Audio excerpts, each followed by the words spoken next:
ஒரு போதை கலாச்சாரம் தமிழ்நாட்டில் அதிகமா உருவாச்சுன்னா எங்க முதல்ல பிரச்சனை வரும்னா குழந்தைகள் மீது பாலியல் வன்கொடுமை உருவாக்கப்படும். போதை கலாச்சாரம் உருவாகும் பொழுது குழந்தைகள் மீது பாலியல் வன்கொடுமை அதிகமாகும். இதுதான் ரெண்டுத்துக்கான நெருக்கம். அதுல 2020 தமிழ்நாடுடைய காவல்துறை அறிக்கை சொல்றேன். 2020 4338 கேஸ் போஸ்கோ வழக்கு. 2021 6064, கிட்டத்தட்ட 2000 கேஸ் இன்க்ரீஸ் ஆயிருக்கு. 2022 6580 கேஸ். 2023 6968 கேஸ். 2023 2024 குறிப்பாக இதை நோட் பண்ணிக்குவாங்க மாண்பு பேரவைத் தலைவர்களே.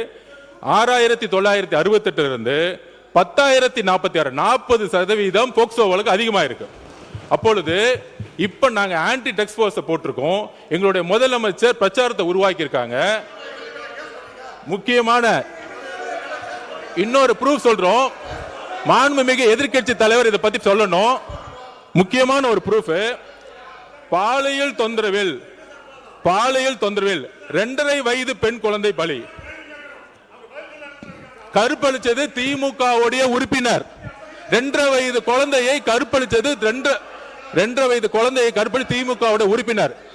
இதை பத்தி இதற்கு முன்பு டெப்டி சிஎம் இருந்த இன்றைக்கு எதிர்க்கட்சி தலைவர் 2.5 வயது குழந்தையை திமுக உறுப்பினர் கற்பழிக்க பொழுது என்ன பேசினார்?